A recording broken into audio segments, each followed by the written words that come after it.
go. Hello and welcome to another episode of Topical Talkology, and with Andy and Theo. So how are you, Theo? I'm very well. How are you today? I'm just recovering from the flu. But today's topical talk is is a continuation from last week, because last week was Children's Mental Health Week or something, and we discussed last week about ADHD, and we touched on self-harming. Unfortunately, Theo believed that the subject matter was too big to just leave it to the last few minutes of our podcast. So we were going to actually talk about that today, because it's a very particular time of year when a lot of children are going through their exams, they're going under a lot of pressure, they're getting ready for a lot, I suppose, their GCSEs and their A-levels in the UK, and I suppose high school in the States. So it's a very important topic that we actually need to cover, and the challenges that actually kids go through. So do you want to get us started on that today, Theo?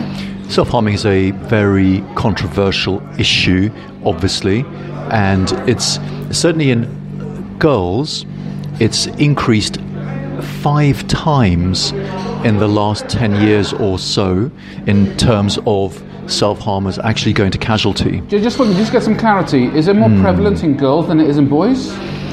Yes. Why? Nobody knows is the answer. Maybe it's just their chosen way of getting rid of their distress. That is not to say it's not very common in boys, however. Boys will probably act out more violently to their environment, whereas girls will tend to do it to themselves simply because they don't have the physical strength to act out in the environment. Okay. So why relatively? So why do they go towards self-harming as an option? I don't particularly understand it. Well, again, you see, there are many reasons. You've got to think about why someone's going to do this. Now, one of the reasons why it's so important to get a handle on is because, one, it's a very effective tool of manipulation, both for those in their social circle and for the professionals involved in their care. And once you start self-harming, you're much more likely to progress to a successful suicide, whether or not you mean it. In other words, you can accidentally kill yourself.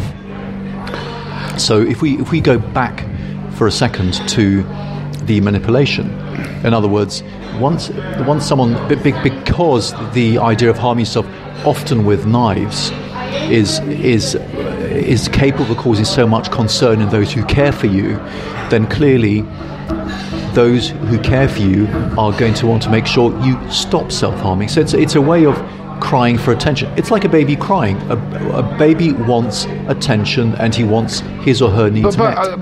Because I'm looking to understand this. They self-harm. A lot of them will cover it up. So how do they get attention if they're then covering it up? Well, they don't. They that's another issue. We'll come on to that. But now we're talking about the overt self-harmers. And the overt self-harmers do it for some kind of attention. Obviously, if they cry, people just tell them to shut up. So it's their version of seeking help. And one of the big issues that doctors have, that psychiatrists have, and remember, as we said last time, topical toxicology is not a licensed entity to produce medical advice, so you have to go to your GP. But one of the problems that mental health services have is once someone has self-harmed, what they do is they assess them. And if they deem them to be mentally well, okay, so there is a concept of a self-harmer who is mentally well, they tell them it's your responsibility. If you harm yourself, it's your responsibility. Theoretically, if you kill yourself, it's your responsibility. But you're not going to take up any more of our resources. For someone like me who's always looking for a pattern, is there a certain age group that this actually happens in, and when it starts, and anytime from teenagers, and well, you see the difficulty then is it depends how you manage it. If you get a positive reinforcement. In other words, if self-harming gives them the result that they want. Because remember, this is just another dysfunctional behavior. It could be anorexia, for instance. If that's another form of self-harming. It is. But is it not a disease? People say it's a disease. We'll go into that another time. Okay. Sorry, I'm sorry to because I've got so many questions on this matter. It's all these things are habits, which then can cause secondary changes. But if the teenager gets the results that they want from self-harming, of course, that's reinforced the cycle of doing it. And what sort of result does self-harming give? Control of their environment. So they might get their mother and father to stay together if they're going to divorce, or they might get avoidance of doing exams, or they might get avoidance of some other kind of responsibility, or they might get their boyfriend to stay with them, or their girlfriend to stay with them. Because it is said that people who, for example, you talk about anorexia, if it's a form of self-harming, once you've actually become anorexic, it's a lifelong struggle then. Well, you see, anorexia is not it's not a form of self-harming as such. Of course, it harms you, but again, it's what it is. Self-cutting, anorexia, these are illusionary ways of getting in control, which then take you over. So, for instance, getting control of what? Getting control of your situation or the environment around you. Okay, so someone becomes aware of that a child or a teenager is going through these challenges in their life. So what do we do?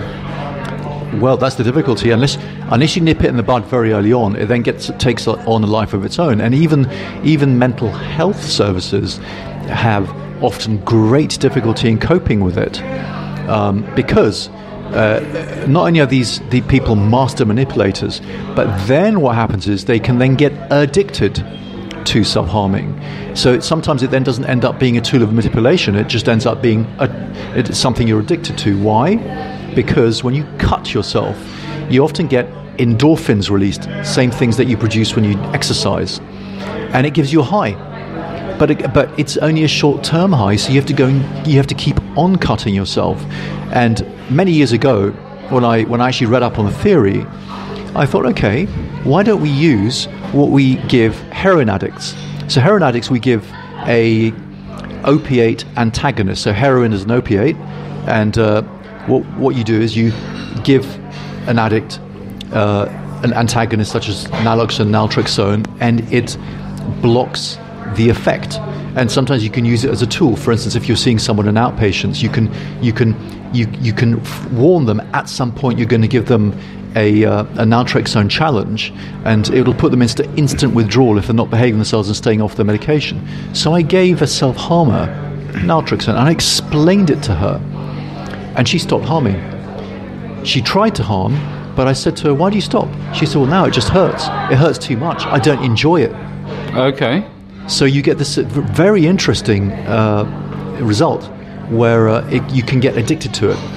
So, let's face it, because kids don't really listen to our podcasts, so there will be parents out there who do listen. And as a parent, I'd seek, if you see any kind of self-harming, unless it's a threat right at the beginning, and you just tell them to shut up and ignore it, and maybe look at what's really upsetting them, and don't give attention to that threat. I've got to say, a teenager's life's complicated. There's a lot of layers there. A parent's not going to know that. Well, that's the difficulty you've got. So if it progresses anywhere beyond a threat, you've got to get professional help. Why?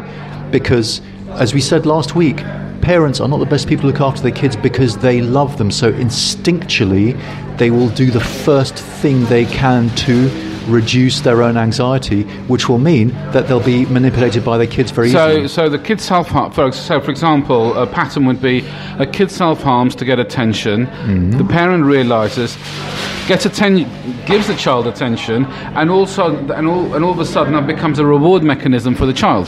Of course, and also not only just attention, but gets what the child wants, which could be avoidance of responsibility or given some kind of treat.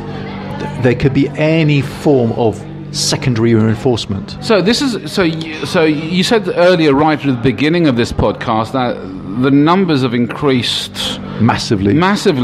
Now, are kids having more problems now than they were 30, 40, 50 years ago? Well, we covered this in one of our other podcasts on social media. Okay. And what the theory is, although I don't buy it completely, but what one of the theories is that on social media, females are more interpersonally aggressive than males. So males will be aggressive physically, but females are very, very aggressive interpersonally. In other words, they will stab you in the back and badmouth you socially. That's very... Okay, I'm going to put myself as devil's advocate here, because that can be a very generalistic thing to say. Women are more like this, and... That's the research. That is the research. Okay, I will go with that research, because I do believe that. But I just don't want someone to come back, oh, that's very generalistic, because that is the theme all of a sudden. We either generalise something, or we will call someone a racist when they're not, just because it's an easy label to give them to actually just make them lose an argument. It is, of course, it is very primitive. It's a very primitive form of journalism. In other words, you only spread the negative stuff, because that's what other people are interested in. Well, that's because we've got negativity bias, isn't it? Because that's where we've got amygdala. So for every... And I think on average it's 9 to 1. So for every one negative, you've got to balance it out with 9 positives just to get the equilibrium right. Now, I said that's part of the problem. Of course, the other part of the problem is the increasing social disintegration in society. And along with that is the enormous pressure on females to have... what we discussed a couple of podcasts ago, equality of outcome. So females are not being treated like equals. They are being told that they deserve and should be seeking the same outcomes as men, even if that doesn't take into account their own individual personalities and abilities and character differences to men. The thing is, we've actually argued about this point before, because I've been... I don't believe in today's society, particularly in the Western world, that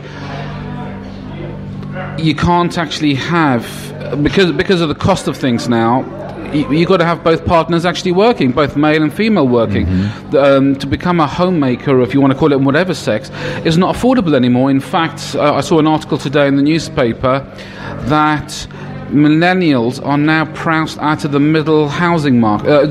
Middle class millennials are now priced out of the housing market. But you see, that's a different issue. It's a no less important issue, but it's different to what really we're talking about now. I'll give you an example. But that's pressure. That's extra pressure.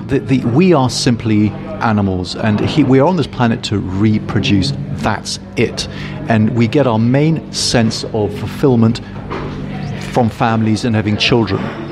And Mother Nature is represented in the female. Why? Because nature is the ultimate selector.